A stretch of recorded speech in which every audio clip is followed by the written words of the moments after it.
Hello and welcome to the JSOURCE International Reporting Bureau Weekly Wrap-Up, where we follow Canadian coverage of international stories. I'm Adriana Zhang, coming to you from our studio at Humber College. Here's a look back at what's been happening around the world this week.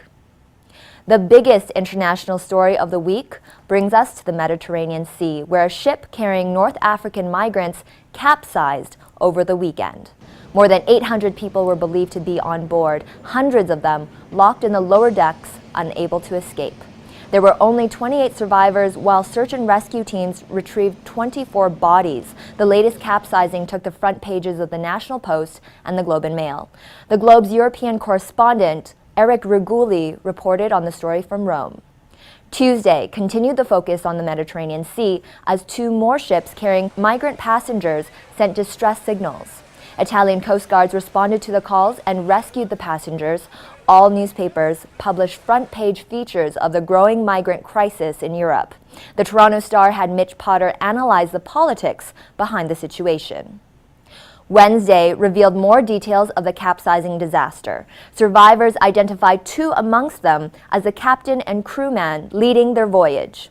The men were arrested and charged with manslaughter. The 24 unidentified bodies retrieved from the sunken ship were buried in Malta.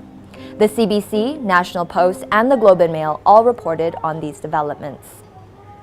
European leaders met in Brussels on Thursday for an emergency summit to address the migrant crisis. The first draft statement would see 28 nations doubling spending in search and rescue efforts. Emphasis also was put on targeting human trafficking vessels. The CBC relied on the Associated Press for coverage.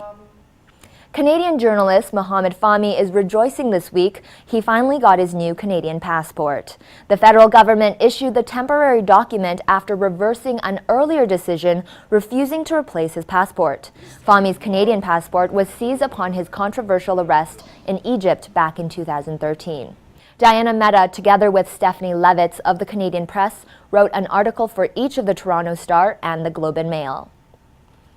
In southern Chile, a volcano erupted for the first time in more than 4 decades. Volcano Calbuco remained dormant for 42 years and erupted on Wednesday, sending a thick cloud of ash and smoke into the sky. The eruption was not covered by print newspapers, but news outlets published the reports on their online sites. The Toronto Star, National Post, and CTV all relied on Eva Vergara of the Associated Press for coverage, while the CBC used Reuters. Many of the reports also incorporated photos from Twitter posts.